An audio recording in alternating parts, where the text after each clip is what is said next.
Good evening to all. Today we have a very interesting session of audience, a mix of entrepreneurs, startups, very senior personalities from the bakery and the pastry industry. Here we have today Chef Bala, who is going to be taking us through the session on how to set up a bakery, how to start a bakery. And this session is brought to you by Synergy Exposures and Events India Private Limited. Just to give you a small brief of Synergy Exposure, Synergy comes from a background of organizing exhibitions for the food and hospitality industry, and especially known for its bakery segment by the name Baker's Technology Fair. Synergy has over 10 years of experience and continues to do online webinars and other activities pertaining to the industry for the growth and development of the industry.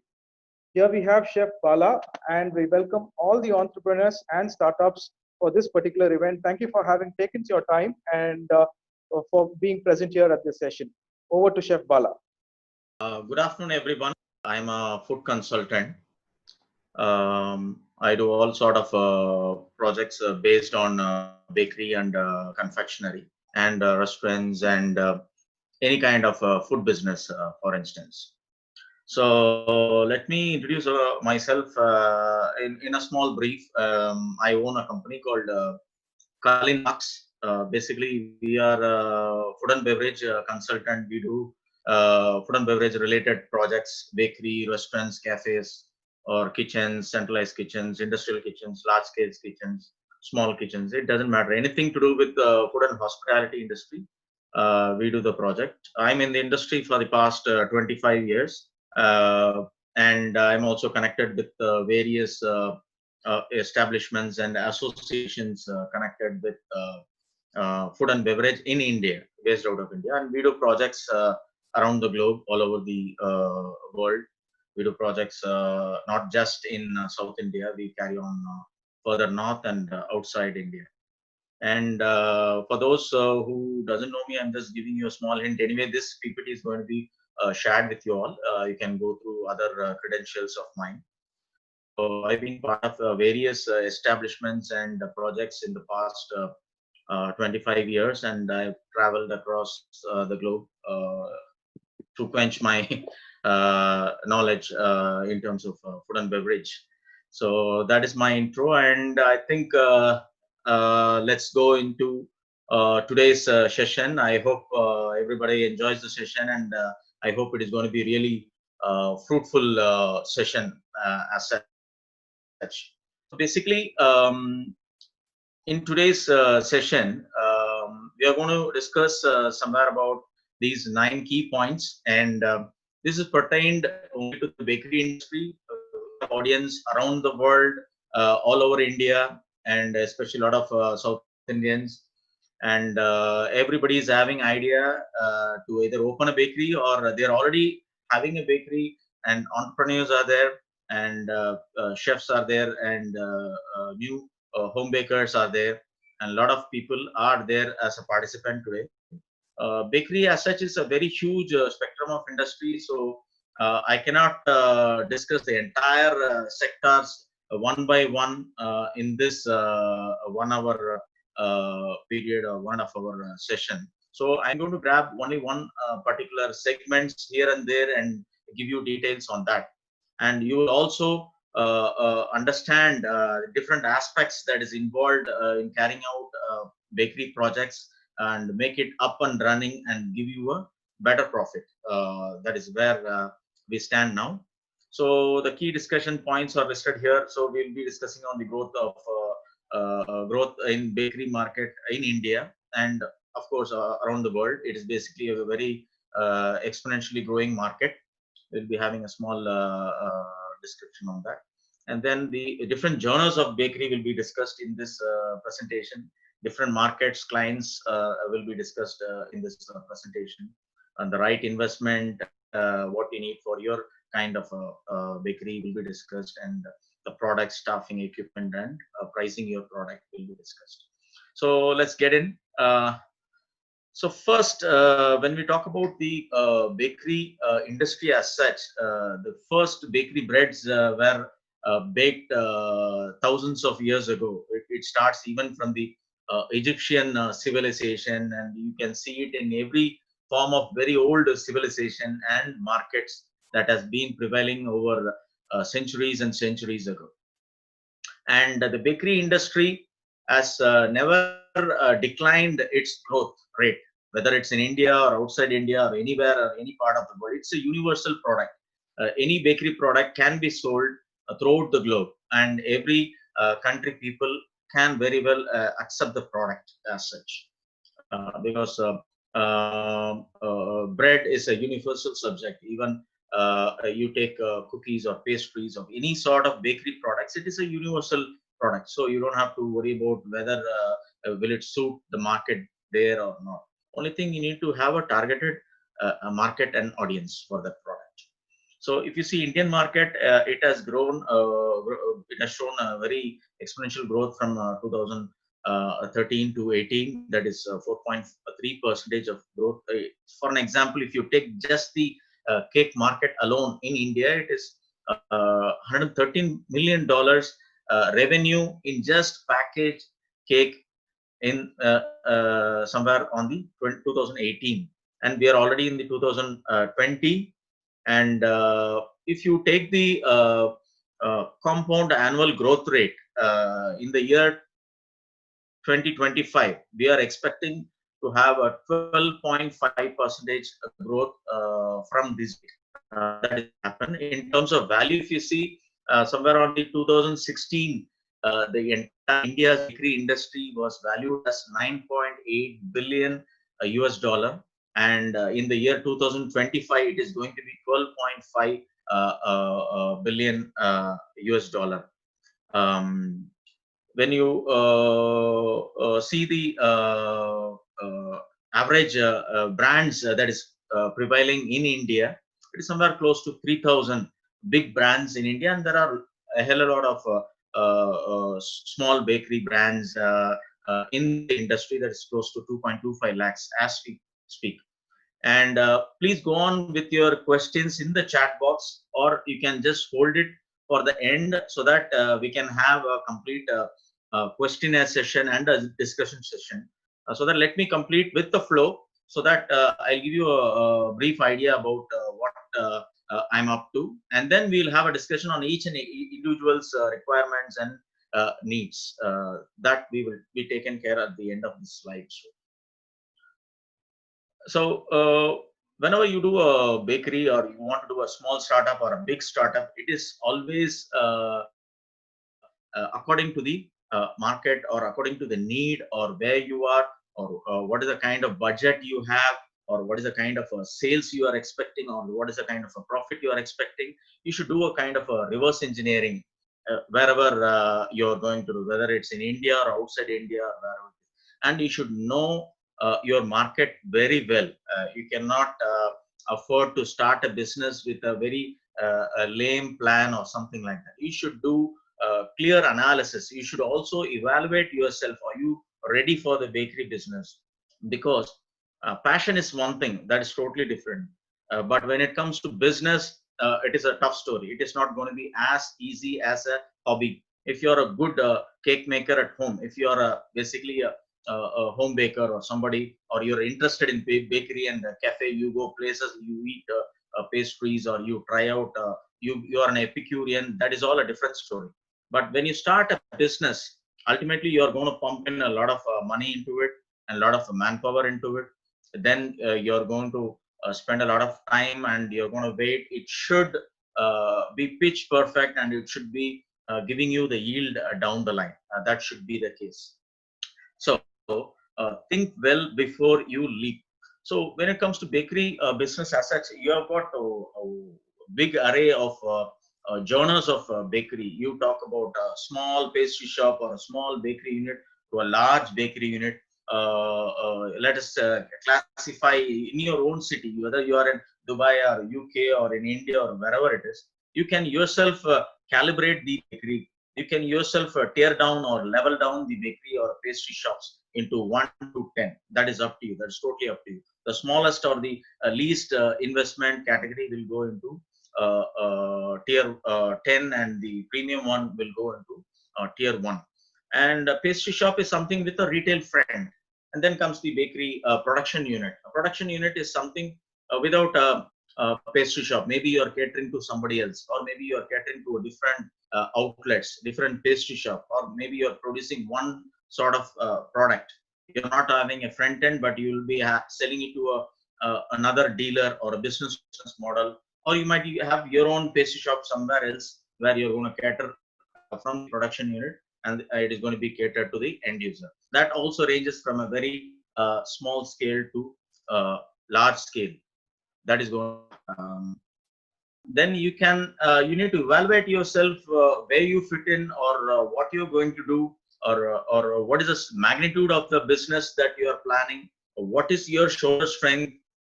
If you are having, let's say, a 10 lakh Indian rupees, or let's say you're having about 10,000 to $15,000 in US money, and if you want to start up a business, you should have a clear cut plan so that your capital investment fits for the entire project. It should not be a failure. It should not be high, or it should not be low, something like that. And you might see a lot of pastry shop. You shouldn't fantasize in your mind that that pastry shop would cost you just maybe like 5 lakh or 2 lakh rupees or something like that. Reality is going to be very hard, and it is going to be different for those people who really don't know about kind of the interior or the kind of equipment and a lot of aspects that is going behind a production unit or a pastry shop. It might come to a very hard halt unless you really do a good market study and project study, something like that. And you can also select your product. You can also choose just one product and go ahead with producing just like that. Home bakers, say for example, home bakers, and I think they should select one or two products to start with. They should not mix and do completely everything, whatnot, and they should not just bang your head. They should be specialized, something like that. And if it is going to be for an Indian budget, if you are having about 25 lakhs or 50 lakhs, that would produce a very elaborate production unit and a very decent good pastry shop, leading to a wonderful array of products and whatnot, starting from breads to pastries to chocolates to cookies to cakes and everything. You can go ahead with doing everything. If you are planning a 10,000 rupee, 10 lakh rupees budget, you can still put a decent good production unit. You can still produce something like that. But when you're trying to squeeze in a budget and you're trying to put up a pastry shop for a very small capital investment, in the face of the people, you're going to exhibit your face value. That is going to lower your standard, or it is going to be crashing in people's mind, telling that okay, this is very lame, and we should not go into this outlet or something like that. Any outlet, according to the size and the magnitude and the position of the outlet and the location of the outlet, you should do an investment. Say for example, you are planning a small pastry outlet in a remote third tier village in any country or any place or a very isolated place. It can be very basic, and it can be very simple and straightforward with basic products and things like that. But if you're planning your pastry shop or your outlet in a very prime spot, you cannot afford to do that mistake, because your competitors are going to be there with a lot of glitz and glam while you're going to be there very gloomy. Then obviously people will tend to go to the other outlet. Same way, it also depends on the kind of people. There is a psychology that is prevailing. If you're going to do a product, a set of products, or a set of a pastry shop or an outlet, it should be well connected with the community or the location or the market. Here, market, we'll go to the next page and we'll have a detailed study. So, according to the people, according to the market, according to their need, you should put and project your product and your pastry shop. It should not be way above their standard or way below their standard. You understand them. You need to be one among them to realize what is the exact need, and you work accordingly. You need to literally lose yourself, lose your interest. You shouldn't be yourself, literally. You need to be like an old man who want to buy some product for his daughter. You need to be like a school office where they want to procure a set of products from a bakery. You should think like everyone. You should think like a teenager really prefer his product. Are you going to cater for just very seriously concerned housewives and people who are concerned about their family, want to buy just organic product? Are you there in that market? Then you can pitch in some organic segment. You should not be in a very commercial space telling that you want to produce some organic breads and things like that. No one is going to buy. Then it would become a failure. So you need to understand the market before you finalize your product or the magnitude of your business or the investment or the kind of business that you are really going to do. Then you see other different genres of bakery business here that goes into adjacent bakeries, that goes into restaurants, cafes. You can also have your own just a production unit. You can cater to a restaurant, you can cater to a cafe or a hotel or a bistro, because most of those segments sometimes they don't have a bakery within themselves. They normally do an outsourcing of their product. They procure from some other production unit, some other bakery in the city or something like that. And this is for a smaller scale that I'm talking about. When you talk about a big manufacturing plant where you are planning about FMCG, that goes into three different segments: a fully automated module, a semi-automatic, and a manual module, where the machineries will be there, labors will be employed in between, and they just translate the product into a final product, from raw material to final product, something like that. Even for a FMCG or a huge manufacturing unit, you can think about the investment will obviously be on a bigger scale. It won't be as small as you think. Even if you are going to go for a small bread production unit, if even with a very manually employed system, it should be easily cost you minimum come say come 50,000, or so sorry 50 lakh rupees, and it would go higher and higher according to the kind of machineries and automation that you are inserting into the module. That even goes to 5 crore or 10 crore or 20 crore. There is no end to it, because bakery industry has been growing very well. It is not like there is a strict budget something. Even for a 20,000 rupees, people can start something to do with the bakery. And now one a small hand blender that start with the 20,000 rupees. There is a 20 crore investment for a very huge, massive, fully automated bakery plant, something like that. So there is no strict budget. So you always work on a reverse engineering. You understand your strength. If you are having a full-time saving of about 20 lakh, don't try to dump the entire 20 lakh into the capital investment. Whenever you have a saving, or you shouldn't do for any sort of business, you keep some for yourself, some for this, some for the capital, something like that. You should not be so blindfolded by your dreams and passion. That should also be considered. And when it comes to a huge unit, you cannot dream of doing a huge bread manufacturing unit with somewhere about 10 lakh in hand. That is a very wrong idea, because your competitors are very strong in the market, who's producing about 50,000 loaves per day in a decent good metro city like Chennai or Bangalore or Delhi. A single brand, I'm telling. Multiple brands have different volumes themselves. So these are all the other genres of bakery unit. You can also think about starting a studio or a training center for a bakery unit. You can also think about supporting another institution, supporting another industry or a factory. Let's say a huge factory that is having about 10,000 laborers, 10,000 labor working for some other product, random electronics or say whatever it is.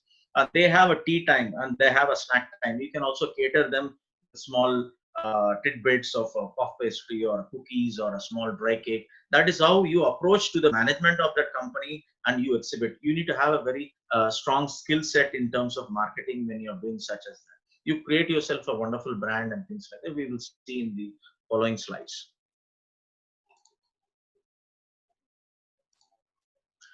So this is something to do with your market study and your client profile. This is very important. As a common man, it is natural before you start up a company, you only think of yourself. Like say, for example, if you like some dessert, like let's say you like a donut, you're being in a city where you can't get nice donut, you will be very upset, telling that there is no donut in this city. What a city this is, and I should try to do a donut. It means that a lot of people doesn't like donut. That is why there is no donut. It could be an option of a situation that like that as well, or it may also be the vice versa. You need to have a clear study. Maybe the city, if really demands for a donut, you go for a donut outlet or a donut production unit or something like that. If that there is no market, there is no product, there is no client. So you understand, market and client are directly proportional. Here, market means it could mean anything, the city or the locality or the country itself, or you can see think about one segment, FMCG market. You can think about the cake market, or if you are in a, you should think where you are, whether you are in a tier 1 city or tier 2 city or tier 3 city, or which radius that you are going to cover. Are you going to cover just your community? Being a small baker, you want to cover only your zone of place, not above 5 kilometers or something like that. Or you're going to cover the entire city, or you're going to transport your goods with your logistic support to another cities, districts, or the state, or throughout the country. Or you can also do the export. Even countries like USA might, or they are already procuring product from India, because we have a cheaper raw material and cheaper labor. We produce a product, a small dry cake. Let us say we can produce a small dry cake for easily for 5 rupees or 10 rupees, which can be easily sold for $2 or $3 in the US market. So are you going to grab that market out there?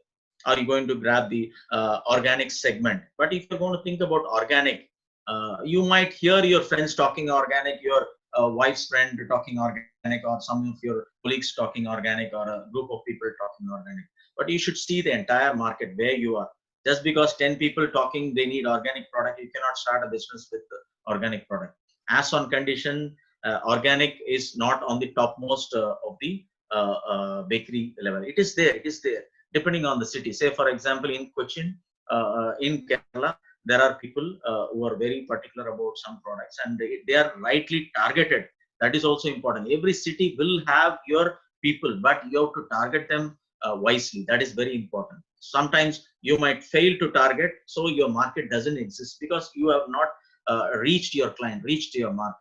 That is also a reason that you need to be very strong in approaching your market and clients.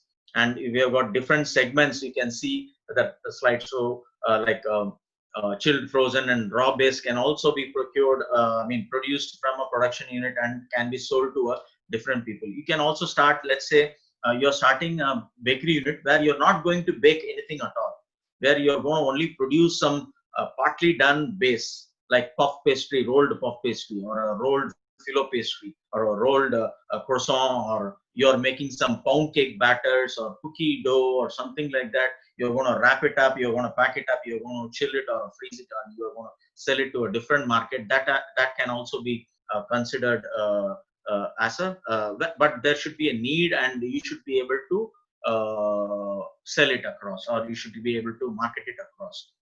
And really large scale bakeries, that comes under commercial, industrial, and factory canteen supportives, where you produce different sort of products and you sell it into their industrial canteens, into their factories and things like that. Other small pastry shops and requirements goes into schools, colleges, and hotels, hospitals, all these sectors.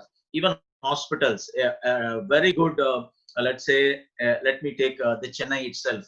There is a very premium hospital which has a small pastry shop inside the premium hospital in Chennai that sells close to 1 lakh rupees of pastry and savory sales in their outlet just in one day. So it's more like 30 lakh sales in a month. So you can also approach these kind of other institutions, and you can also afford to put a small pastry counter or a pastry shop or a kiosk or something like that. You can try to pitch in your product. So it is up to you to reach a different marketplace. It's up to you to study the different marketplace. Your city may be anywhere in India or anywhere in the world. You have your own marketplace. It is up to you how you're going to study, and how you're going to do the production and going to take it to the market. This all starts with the shoulder strength, like how I said. You do a reverse engineering always. Whatever money you have, or a capital investment you have, and the running capital you have, you work a reverse engineering module accordingly. Now think about a product that is what you want to reach, and try to squeeze in yourself, or get overburdened loans and things like that. Loan to an extent, yes, it is fine, but not to an extent where you can't repay it. And also, whenever you start any sort of a business, you cannot do the profit right next month. It is up to your marketing skills and the place, and it could take up to 6 months or 8 months or even a year to return back on your investment. So you should keep all this in mind, and you should be able to physically and mentally analyze yourself. Are you ready for the project, bakery project? Your family should give you support. Your friends, some support might be required from your support. And if you're already working in a company, you can also do it as a part time, but you should have a very strong team and other support and ground support, like when you do a kind of a part time production unit or a kind of a bakery project. That can also be considered. And you should not overestimate yourself. You should not think like you can do it unless or otherwise you have done such a very deep study. You should not go for a complete thought like you can do it no matter what. You should not be blindfolded. Like I always said, I keep repeating, telling that passion is totally different, dream is totally different. When it comes to business, it is business. Say for example, you are working 9 to 6, a desk job.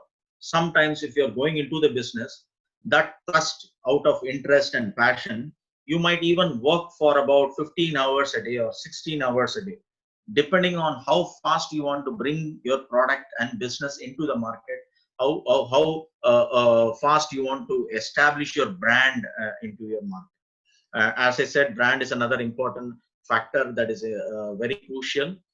Bringing your beautiful logo and wonderful brand that should remain in people's mind, and the color, what you're going to use for logo, that all should be part of your project and initial marketing strategies. So these are all the other aspects that I shared. And the last point I mentioned as a business to business module.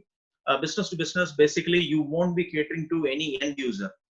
Say you can produce a bread or a cookies or a pastry or a cake or any sort of bakery product. For instance, it could be FMCG. Mostly FMCG directly goes to another business model.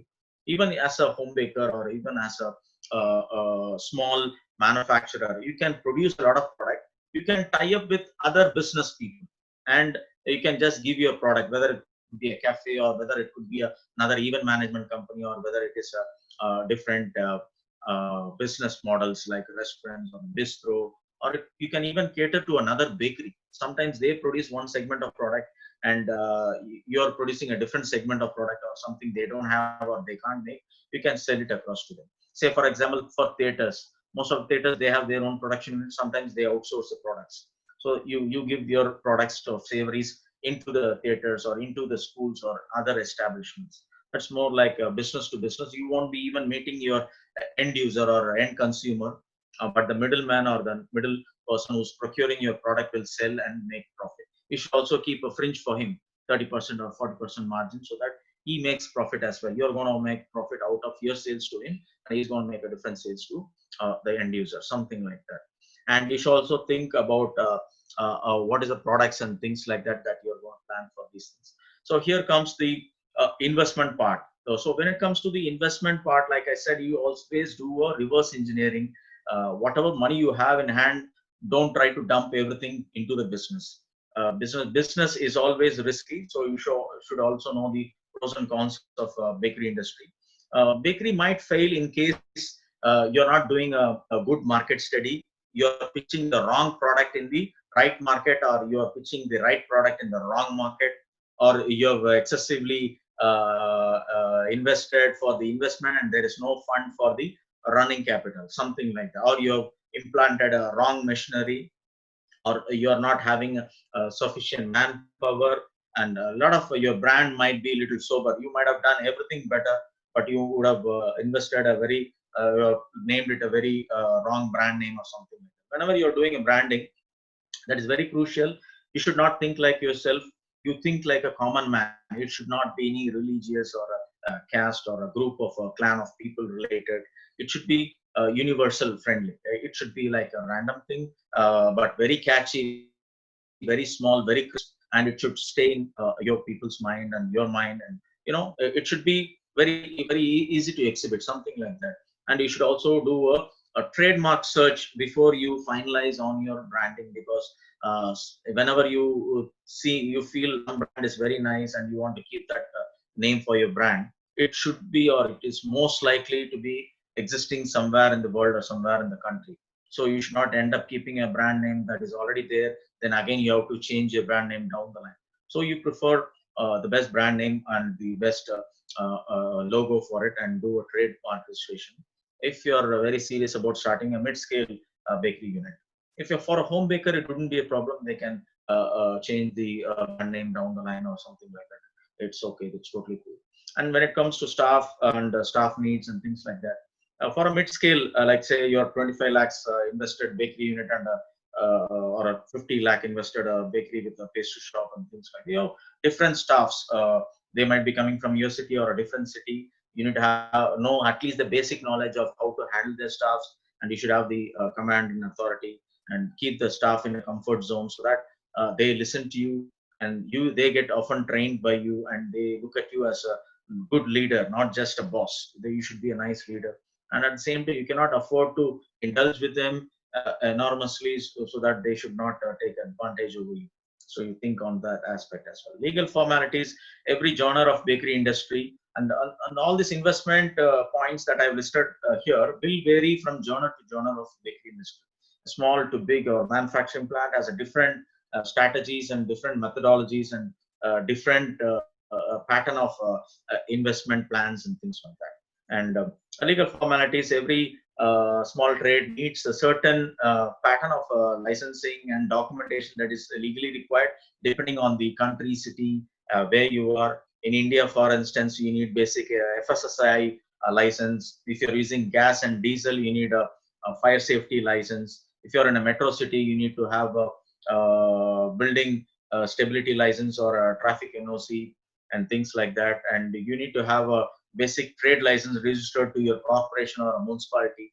And you need to have a proper documentation done if you're a partnership or you want to tie up with bank details. You need to have all these documents are required to open any sort of a bakery business or a similar food business. And infrastructure. If you're having your own building, that is one biggest advantage. If you're having your own land, that is one huge advantage, because in a country like India, the infrastructure, the rental is one heavy consuming part, heavy running capital consuming part. So you should choose the right size. Let's say you're going to start to cater to do just 1 to 10 pastry shop or 1 to 3 pastry shop. A small 500 square feet to 1,000 square feet of production unit is decent enough, and 1,000 square feet of production unit can cater up to 1 to maybe max 3 outlets. Or if you're thinking about a bigger or a longer period and a chain of outlet, you better choose a bigger space, or you initially be in this space and you can shift in yourself to a different space. If you're thinking about doing a 20 pastry shop in a city, and you can create a production unit with spaces left wide as on condition, but you should do all the infrastructure from electrical lining to plumbing to all sort of air handling units and things like that, so that in future you can fit in another machinery into it, something like that, so that you don't invest the entire heap on the beginning. You understand what is required for the next 6 months or 1 year, you invest accordingly. As per, then you can just add on later on. Say for example, you are buying a deck oven, whether you should be very precise whether you're going to buy a gas deck or a diesel oven, or you're going to go for electricity. In a country like India, electricity is very huge. So if you're buying a deck oven, it is advisable to go for a gas deck. Electricity is viable in Europe, a country like Europe or Middle East or any other country where your payload cost is going to be very less compared to that of a gas or a diesel something. If you're going to go for a rotary oven where you're going to produce a lot of breads, you should think about only a diesel oven in a country like India, because electricity is again going to cost you a lot. And you should also think wise. Say for example, you're going to buy a deck oven that has a 10 square feet of inner space inside, and you're going to plan your product. And if you're thinking you're buying a deck oven, you're planning a bread in a 10 square feet space, will only produce somewhere about 20 loaf of bread. For in a country like India, you could only sell a loaf for about let's say 50 rupees.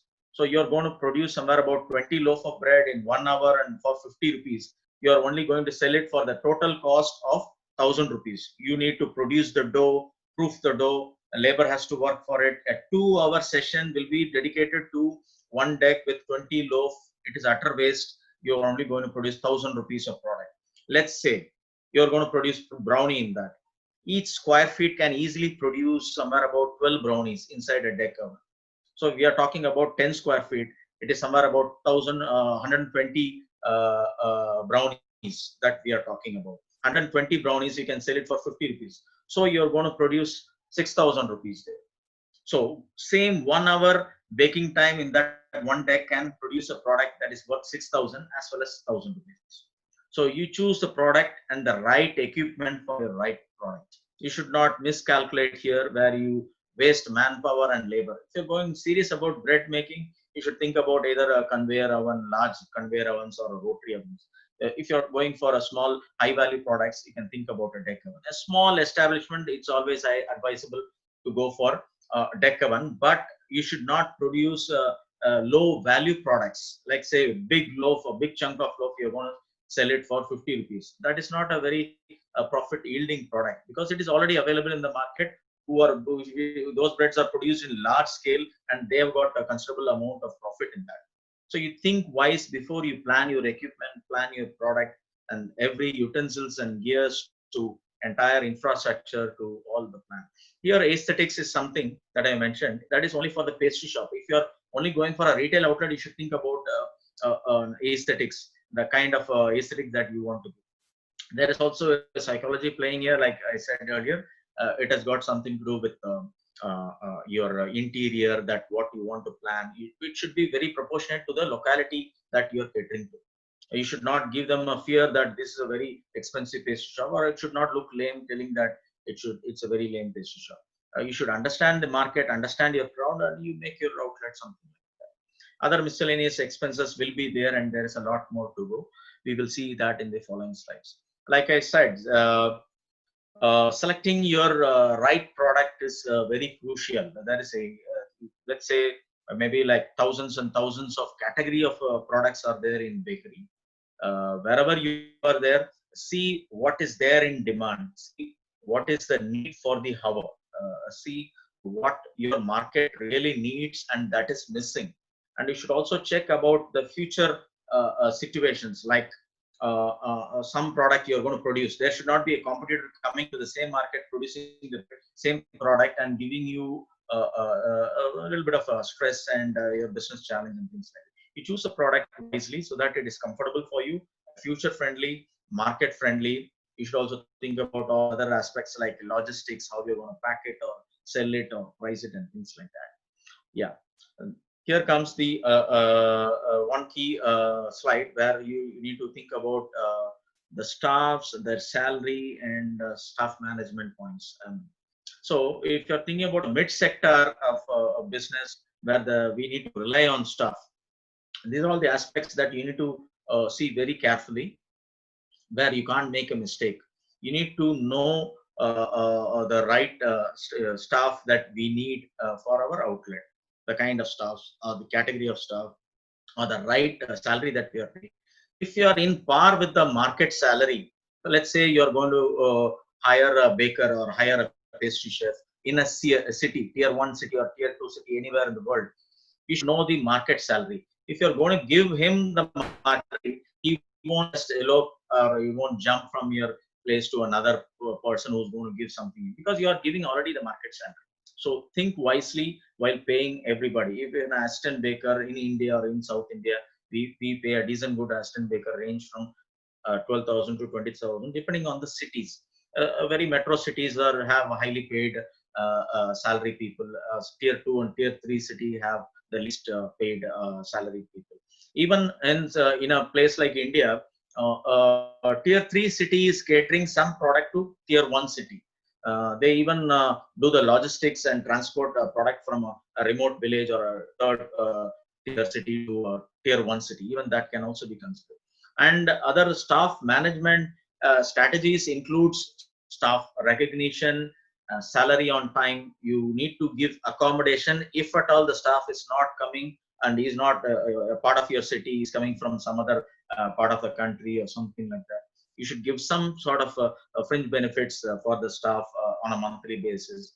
The uniform is something that really inspires bakers and chefs. To be very honest, see, I'm wearing my chef's jacket with pride.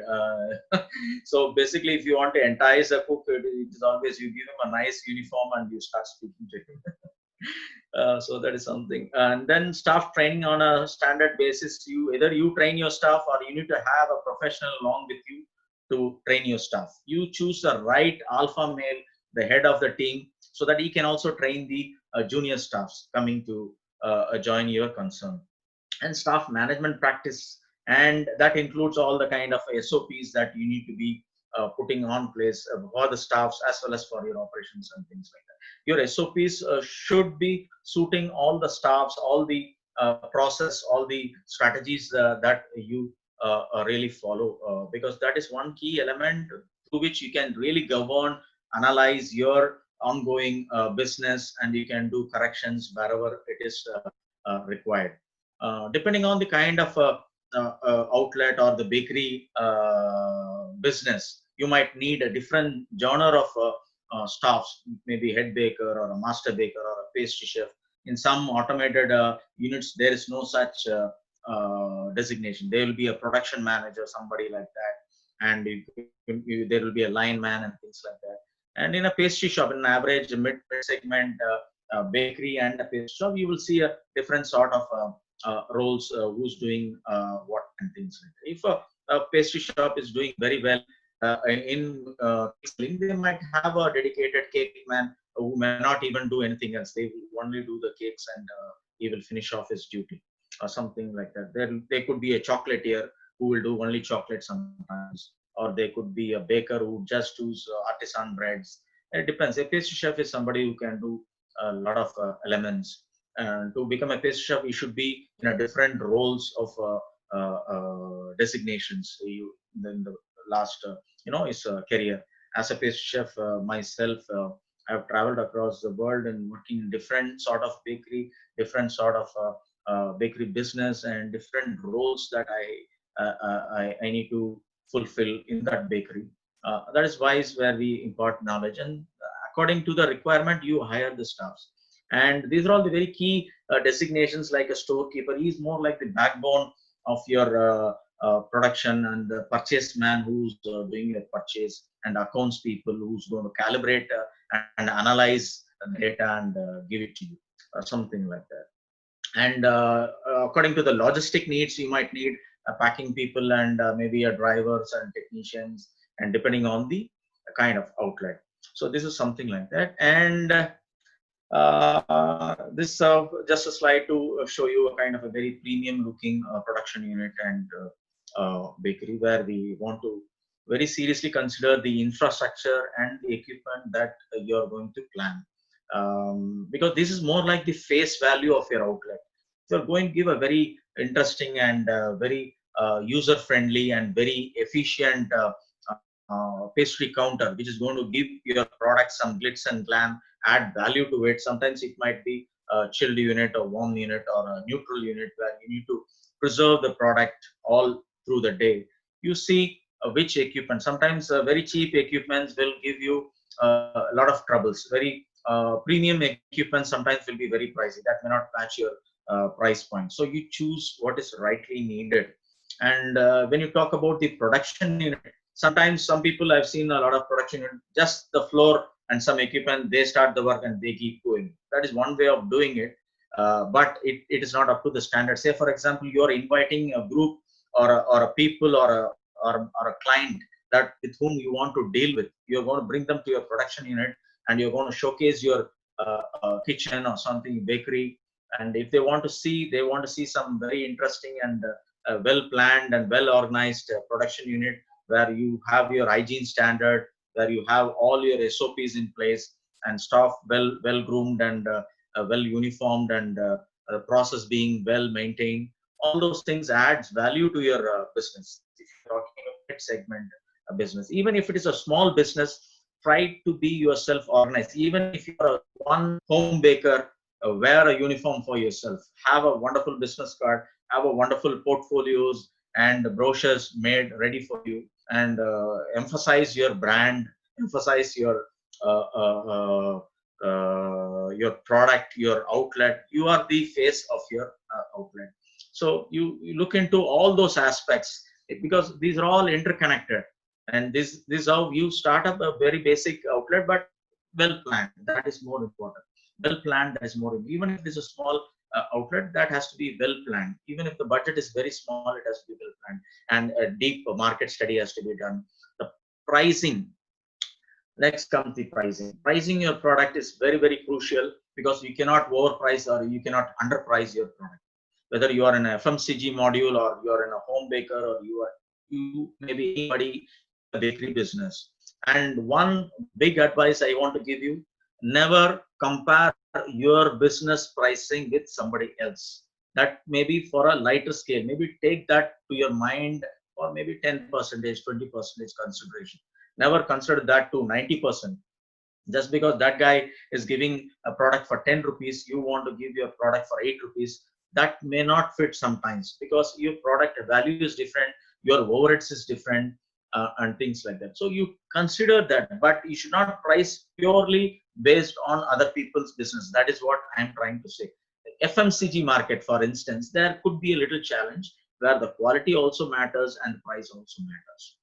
That is there, and affordability of the clients and things like that. And if, when it comes to your product price, if you're a home baker, and you are going to give a good product, consider yourself. You're going to spend a lot of time to your product. You can value your product higher than a normal product, because people know you very well, know your product very well. If you're going to give a cheesecake can also be done with a very Philadelphia cheese, or it can also be done with a paneer. Paneer is maybe like 50 rupees, or Philadelphia would be 500 rupees or 1,000 rupees. So you need to know what goes into the product. You need to have a RMC calculation, raw material cost, that has to be defined for every product, immaterial what, and you pitch a profit value above that. And one more point: if you are going to add a profit value above that, it is not necessarily entire range of your product need to have the same profit value. You can have a different profit value for different products. Sometimes there will be a fast moving product for which you can keep a lesser profit, so that your product moves much higher. That particular product moves much higher and gives you a better profit. It's a very luxurious product. If you're making, maybe you need to pitch with a very different price point. Or if you're going to go for a medium priced, or a medium selling product, you price accordingly.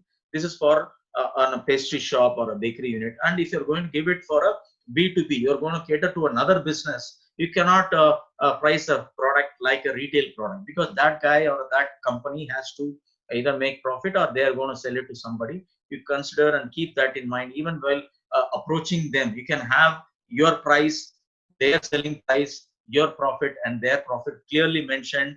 You give it to them in such a way they will be enticed. You can also create your own memorandum of understanding, minimum order quantity, all those things framed when you're approaching into a business to business module, so that they look at you as a well organized person with well organized product, and they can rely on you. So that is the closure we are coming to. We'll go to the questionnaire session in the next slide, where you're going to pop up all your questions. And here is the other situation. I think Brijesh can explain this slide better than. Okay. So I think most of you who were part of this had thoroughly enjoyed what Chef Bala has taken us through, and we have going forward. This is a basic training program what we've had. This is just an introduction to the startup bakery startup program, and on the 13th, 14th, and 15th of August, we would be having an advanced bakery business startup module, and we would be in depth dealing with market study, business modules, project planning, capital evaluation, implementation, fund management, growth and sustenance, and other things. So on attending this, you would be entitled for a complete detailed study report on how to start up a bakery, and you would also have sample formats of projects of how to start and run a bakery successfully. And most of all, you would also be certified digitally, saying that you've undergone this program, and most of it would be handled in depth. And overall, you have Chef Bala's experience and his team who has spent quite a lot of time in the market, understanding and studying about this, and you have their guidance and you have one-to-one questions. Moving ahead, we will reach out to you after this session. Moving ahead with the question answer session, whoever has asked your questions, you could go ahead and ask. I think we have Mr. Before which we have Mr. Vijesh uh, with us, who's from Best Bakers and who's one of the most successful bakery owners from Kerala. Sir, can we have something from you for the upcoming startups? Yeah. Yeah, hi, Vish. Thank you, Chef Bala, for the wonderful session you've taken. Thank you. This was quite for me also. It was very. It was a learning session for me too. Basically, bakery business, as the chef told, is a growing industry, and uh, I will tell people who has so much passion in baking and in doing a business. The passion in baking alone doesn't count when you go into a business. So you have to understand your market and understand your operation thing also before entering into the business. Anyway, this is a very good session. Thank you, Chef Bala and Brijesh, for bringing such a wonderful session. Um, Thank you so much. Thank you, sir. Thank you for your insights. Yeah. Can we, Chef Bala, we have a question asking what are the government policies uh, for the bakery unit in terms of licensing as well as any subsidy from the government from Yes, Mr. yes. Malik? Let Yeah. me speak about it. When it comes to government MSME schemes, there is something, two things. Even I have undergone one of the training program called NEEDS, and there is something called PM EGP. These both are organized by government. You can approach throughout India. You can approach your local MSME or just browse MSME and contact the local office for MSME. There is a entrepreneurship program run by the government, and they also support in loans from the government side.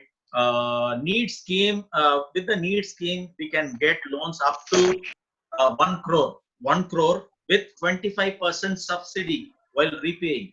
Even business owners whose family they want to start up a business. Sometimes it is the legal formality is like um, a family without anybody in the business can approach for needs, where they can entitle themselves for a 14-day training program, and they'll be given certificate and privilege to get a loan. When they get a loan, they get 25% subsidy up to 25 lakhs. So all they have to do is repay only 75 lakhs. That is a one scheme. And PMEGP, PMKVY, PMEGP is up to 25 lakhs. If the loan is required up to 25 lakhs, they can also approach for PMEGP scheme. That is also run by the entrepreneurship program by the government of India. It's a centralized body. Nearby every state has MSME office and entrepreneurship development program office, and they can approach and they can go for it. And the other formalities, when somebody is asking, the basic trade license has to be taken throughout India for any small bakery unit. That is advisable. The building has to be commercial building. For home bakers, till they continue and bigger come to a decent sizable business module, they don't have to worry about this. When the business is going to a sizable volume where they have to imply a tax and they have to pay tax and things like that, they should consider enrolling themselves into a proper business model. But the building has to be commercial building. So one is that trade license that goes from the corporation office or municipality. Then comes the fire license. If you are using only electrical appliances, you don't have to worry about fire license, because fire license comes with gas or diesel or charcoal, where they see live fire. If live fire is employed in the machinery, then we need to have a proper fire license. Then we have the FSSAI. FSSAI is a very basic license for basic, more like a Food Safety Standard Association of India. Basically, you get FSSA depending on the size of your business. It is just below 10 lakh or 25 lakh or bigger than that. And FPOs are basically FSSA is also for FMCG, and you can also go for other sort of license when you go into FMCG sectors. These are all the basic license. Fire, trade license, FSSA license. These three things are very important when you want to start up a basic bakery with fire. With fire, I mean gas ovens and diesel. Electrical is there, so you don't have to worry about fire license. Only consider FSSA and trade license. And Thank you, somebody sir. was asking me about machinery. Suggest a good machinery for home baking. Home baking, planetary mixture, if you want to make the dough, at least go for at least uh, 10 liter or 30-liter mixture. The cost between a 10-liter and a 30-liter planetary mixture will not be much. In bigger scale, we normally use spiral mixer for dough making. We don't use planetary mixture. Planetary mixture is more of making sponge batters and cookie dough, something like that. But for a smaller scale, it's okay. You can still continue with one planetary mixture in which you can do multiple things, but it has to be very sturdy. You cannot afford to buy a very flimsy thing. Bigger brands, very good brands.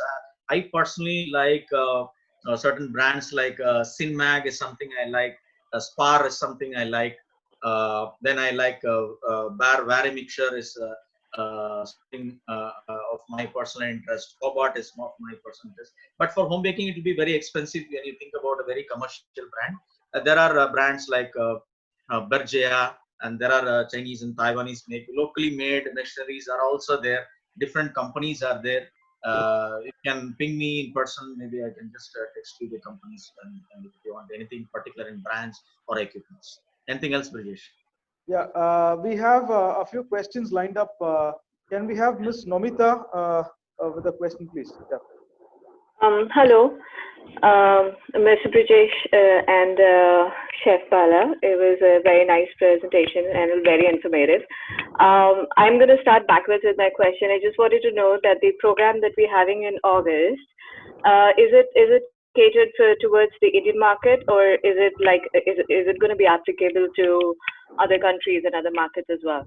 It is going to be a program which is being which would cater to the global markets. Depending on which country it is, we would take a special attention and then answer your Okay. questions accordingly. But the general module would be the same.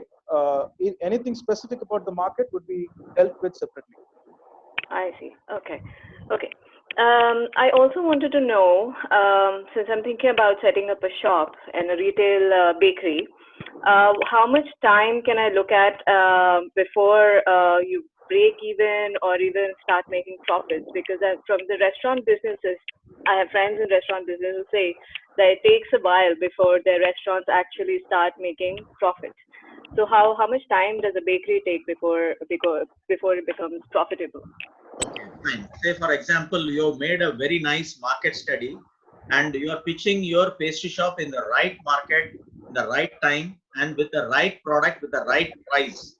Sometimes it may even break even the next month, depending on the kind of locality. If, say, for example, you are having a lot of competitors, you are in the market with a lot of competitors alongside. You need to prove yourself that you are the best.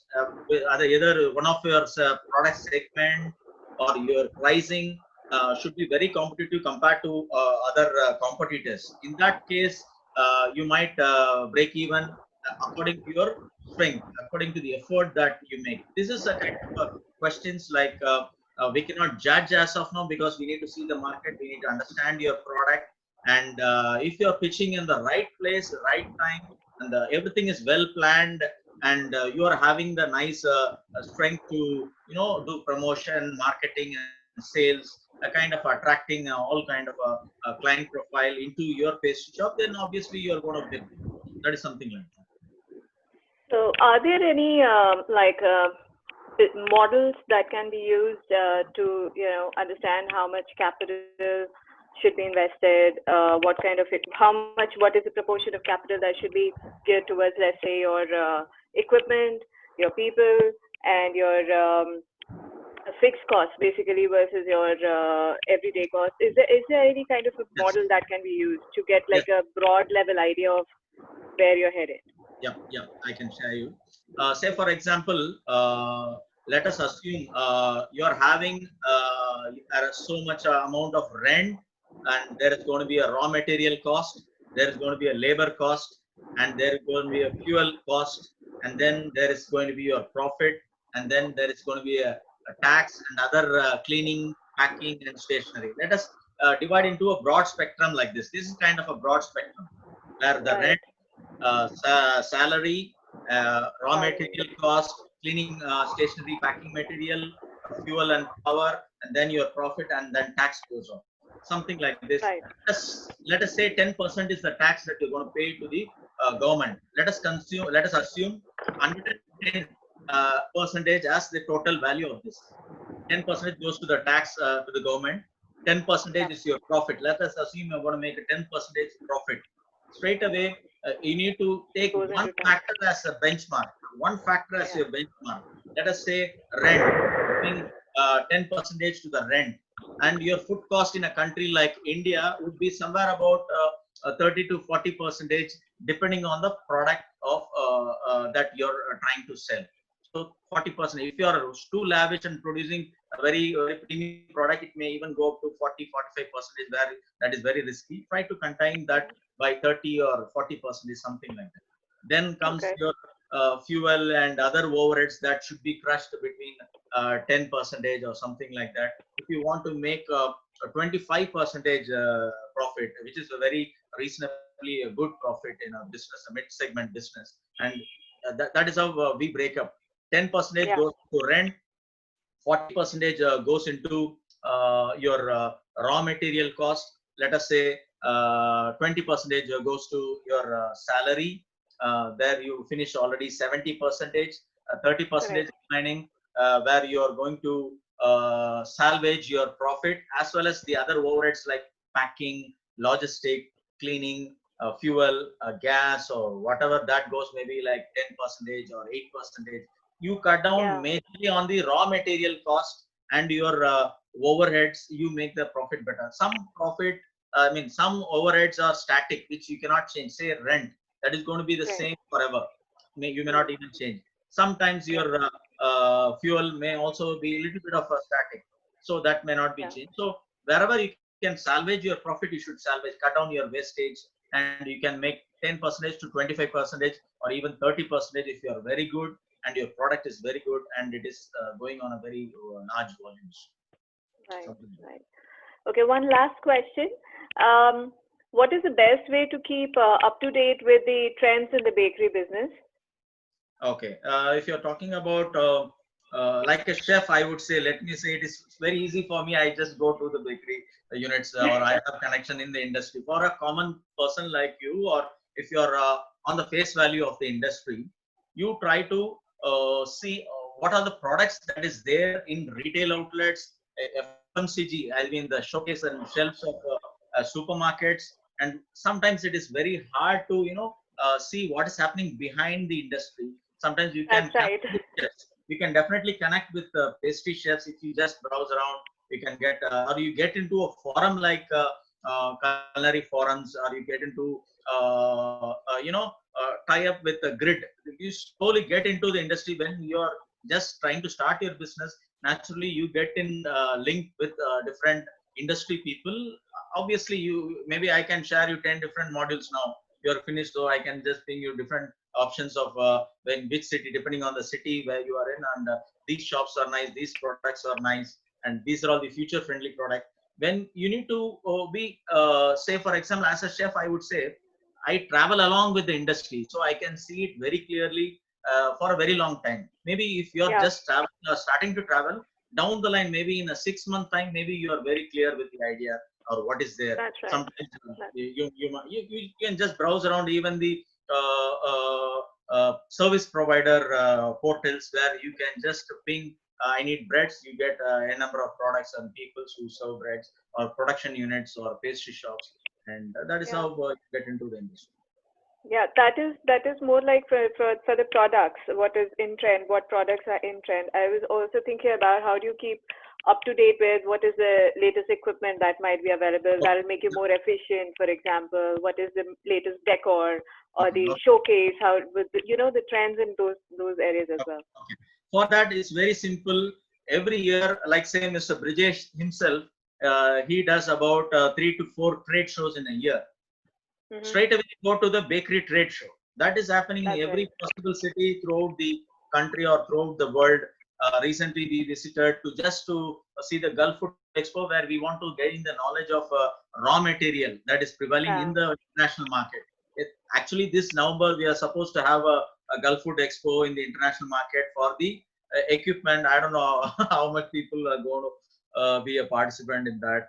No, Really, it's always fascinating. I attended one in Taiwan last year, and that was just for bakery products and equipment. It was absolutely fascinating. but it's better that you visit something locally where you are, which country you are. That country should I be am have. in South Korea right now, actually. Okay, I'm in Seoul. okay, So okay. yeah, this market So is a bit different. okay, so basically you visit to your trade shows. That would be a fantastic place to gain knowledge on every aspect of this industry. Right, right. Thank you so much. Thanks a lot.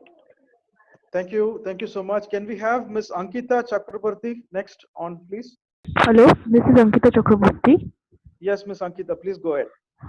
Yes, Chef, can you tell me how we can get the market research? How can we do the market research? How to do the market research? Yes. Okay. First, you need to understand what is the market that you are targeting. Can you give me a fair idea? Like, are you targeting the end user? Like, are you planning for a one particular market, like maybe schools? So you want to target uh, young children or kids? Or are you targeting a family? Or what is the kind of product that you are talking about? Maybe I can Uh, explain you better. uh, Maybe if I want to introduce a product which is not yet there in India, Mhm. then how do I know whether it's in demand? How many people want it? How do I know that? Okay, fine. I will tell you there is a two way of doing it. If a product is not there in India, there will be a little bit of challenge. Two challenges. One is if the product can be explained, or if it can be visually appealed for a common public or a end user or an end consumer, it is very easy to launch that product.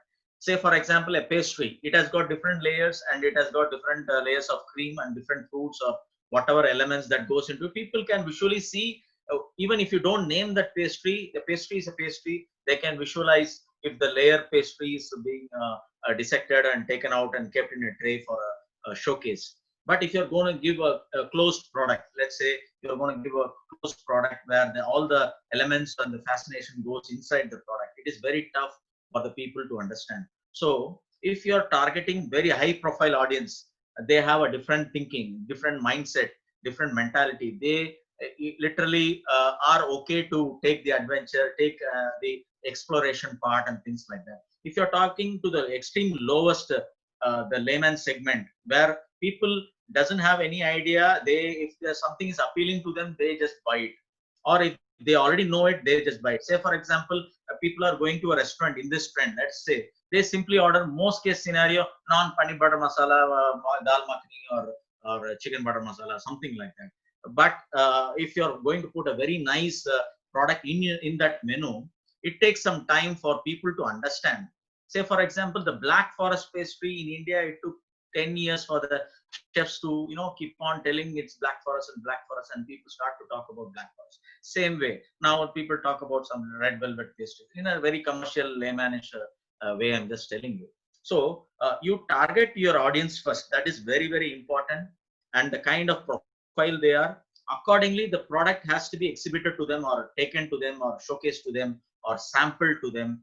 And if your audience is, say for example, they are in particular zone of a city, or you can give a sampling to them, or you can try to see the same genre of product what is all existing in the market. If say for example you are trying to launch a kind of let's say bread, let's say I'm just giving you an example, a kind of a bread, but it is not there in the market, it might be a little easier for you to bring that product, because people know bread.